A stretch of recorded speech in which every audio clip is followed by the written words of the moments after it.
gonna be Red River champs again. Yo, the Crimson and Cream, and you can plan your trip to the Weed Eater Bowl. Cause you're gonna lose again to the Sooners from OU. We own you and we ain't ever letting go. Cause each year you're one shots for not at the Cotton Bowl. Your opportunity comes once in a season, and you gonna lose again to the Sooners from OU. We own you and we ain't ever letting go. Cause each year you're one shots for not at the Cotton Bowl. Your opportunity comes once in a season.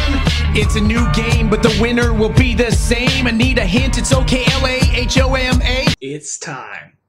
And speaking of it's time, that phrase is really being overused, isn't it? I mean, talk about beating a horse with a dead stick. It's time for this, it's time for that, but it's already time for this. Well, in reality, it's time for OU Texas. I have been looking forward to this game for weeks. Every year, I love this time of year, I love this game, and here we go. Can't wait for it. This is OU Texas weekend. And I'm now contractually obligated to say a UT joke. Here you go. Texas sucks and Bevo gives milk. Texas sucks and Bevo gives milk. Yes, that just happened. Would you like another? At the end of the day, when you're walking in shame back to the locker room, we'll be kicking back with a cold one as the steam rises from a hot, fresh Bevo burger. It's what's for dinner. Alright, now time for the real talk of this game, guys. Here we go. Really big matchup right here. OU going into Dallas to take on the Texas Longhorns for the annual game every year. Guys, the storylines are just as great this time around. OU coming off of a Big 12 championship season, a win in the Fiesta Bowl, and Texas coming off a season climbing out of, for lack of a better term, oblivion. But, like every year, it doesn't matter what team is in what position on any given year, this is going to be a big game, it's going to be a close game, and it's going to be a battle to the finish. Now, it's all going to come down to which team is the winner. Which team's statistics and characteristics are going to carry them through? Is it going to be the battle-hardened experience, the senior leadership, all of this of the OU team, or is it going to be the young upstart but still dynamic potential of the Texas Longhorns? We don't know. We don't know. That's why I'm so excited to see this matchup. I'm so excited, not just as an OU fan, but just as a college football fan, to take both of these programs where they are at the moment, put them into the Cotton Bowl, and see what comes out of it. And I'm not saying the Texas Longhorns are not talented. I'm not saying that. In reality, I see Texas being in a position that OU is in right now, probably as soon as next year, or maybe the year after that. Who knows? A lot of young players making their debut on the Texas Longhorns team, whereas this OU squad has been working together as a unit for a long time now. Now, what's going to be the keys to this game right here, right now? Go ahead and give you the keys. I'm really, really excited to see the offensive and defensive matchups of both of these squads. Let's go ahead and talk about, first of all, what I think is the greatest strength of the Longhorns right now is on their defense, particularly their defensive front, the line and the linebackers. That's the greatest strength on Texas' squad I see right now, especially with Keyston Randall, Okafor, if I pronounced that wrong, I'm sorry, Acho. Obviously, they've got a lot of talent on that. And as far as the OU offense is concerned, we're going to come into Dallas like shotgun bullets out of a gun. This offense has not been seen by the Texas Longhorns. I'm sorry, you thought the Stormin' Mormons were bad? Just you wait. Just you wait. Now, I'm not saying the defense isn't talented. I can guarantee you that Manny Diaz is going to bring all sort of blitz packages, and if I'm right, he's going to look at the weaknesses on the OU offensive line, which to me are around the center, the right guard area, where the most inexperience is so far. Because, like I said, we are going through a loss with Gabe Ickert at center as opposed to Ben Hayburn. Now, of course I consider that a loss because Gabe hasn't been playing that position nearly as long as Ben, but I have every confidence in this offensive line performing as a unit so well, which they have done. I'm finding a hard time counting how many times Landry has actually been laid out before. And plus, what I'm counting on for the advantage on our offense is Manny Diaz can run all the blitz packages he wants. He can blitz till the cows come home, but he knows how much of a risk that's going to be, because if there's one weakness on the Longhorns defense, it's in the secondary, and it's at the corners. They're starting freshmen, redshirt freshmen on a few of the places,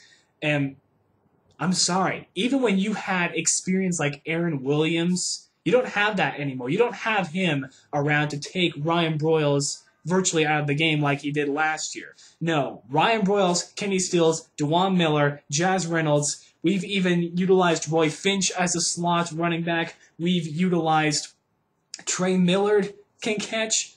We've got all these players who can run and catch. We've got way too many offensive weapons. So who knows? Manny Diaz might even play it conservatively blitz-wise with that many weapons, because I'm sorry, no one on the Texas secondary, in my opinion, can compete with Ryan Broyles and Kenny Stills right now. Even when you had guys like Aaron Williams, Kenny Stills was still catching balls in front of the corner. So that's how dynamic this offense is going to be. Now, of course, I'm going to say this, and the announcers are going to say it too. Whichever team can establish the running game the best is probably going to be the victor. And more times than not, that's usually the case. And as far as the running talent goes, both teams have great, prolific running talent. OU, of course, I would suggest putting Dominique Whaley at the head of all of that, at the head of the running game. Also got Brendan Clay, Roy Finch, like I mentioned earlier. Maybe we might see Brandon Williams, maybe not. But Texas also has a lot of experienced backs, not only in Fozzie Whitaker, DJ Monroe, if they use him more as a running back, and Malcolm Brown. They've been kind of easing Malcolm Brown into their offense. That's the system they want to use. So we'll be interested to see how many carries he gets in this game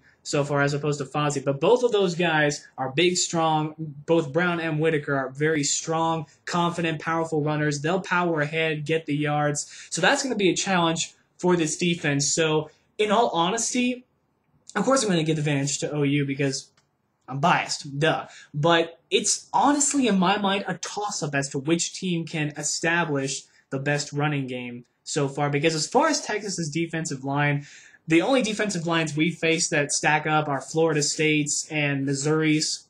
So, but then again, Texas hasn't faced any sort of offense like we've had yet. So I'm going to count on that experience to carry us through.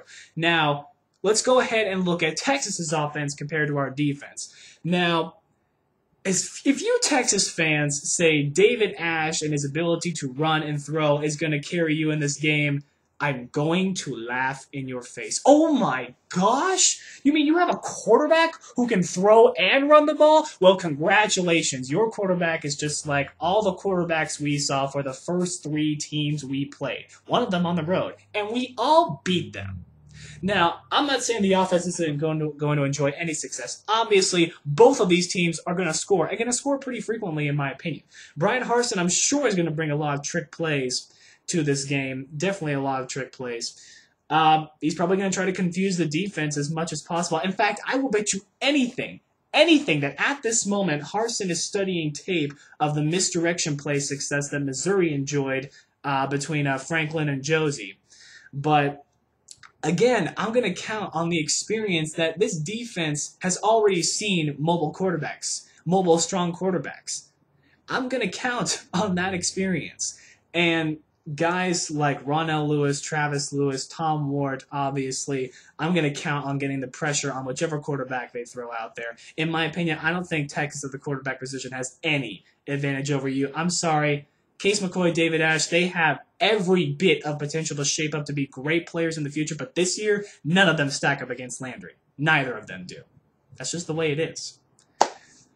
Now, we're also going to have to avoid the threat up the middle with Jackson Shipley. Now, Jackson Shipley is a guy, in my opinion, who has all the potential to be a carbon copy of his brother. We'll see how he progresses in the years to come. But again, if you've got a signature guy you can get the ball to. Now, also, of course, there's Mike Davis. I'm not saying I've only got one guy to throw the ball to. But when you've got guys like T.J. Moe and James Franklin from Missouri, the defense knows. The defense can adjust. The defense is going to come into this game hungry. I can guarantee you that. But again, the game hasn't started yet, so we're going to see what kind of offensive play calling that Harsin's going to call. Are they going to go for the mobile quarterback? Or are they going to keep him throwing? Of course, they're going to try establishing the running game. Like I said, running game equals advantage. So, guys, this game being broken down, of course, advantage OU. OU's winning this game. I think we're 9-point favorites. That's exactly what I'm thinking is going to happen. We're going to win this game only by a touchdown, maybe 10 points. This game is going to be a grudge match to the very, very end because both of these teams, like I said, it doesn't matter what position they're coming into. For this game, both teams come and lay their hearts and their souls on the field in this backyard brawl That's why I love this game so much. That's why I want to keep it in the original Cotton Bowl, with the sun blaring down. That's just the kind of atmosphere it is. I don't want to move to Cowboy Stadium in an air-conditioned dome. I don't like that idea. Sue me. But guys, advantage OU because this OU team has already matured and been battle-hardened. We've already faced adversity on the road. We've already had our reality check as a team against Missouri. Whatever skills Texas has, I'm sorry, Longhorns fans, we've seen it, done it, been there, done that, and beaten it. So we'll see what you can bring to the table. But like I said, Texas, Horns, you're going down. OU, Boomer Sooner, we're going to be bringing that Golden Hat Trophy back to Norman, keeping it in Norman for another year where it belongs, where its true home is. But like I said, it's going to be a toss-up in some aspects of the game. This is going to be a fantastic game to watch, very well-played game. I literally cannot wait. So, Texas, once again, for another year, may the best team win. And that's going to be OU. Boomer Sooner.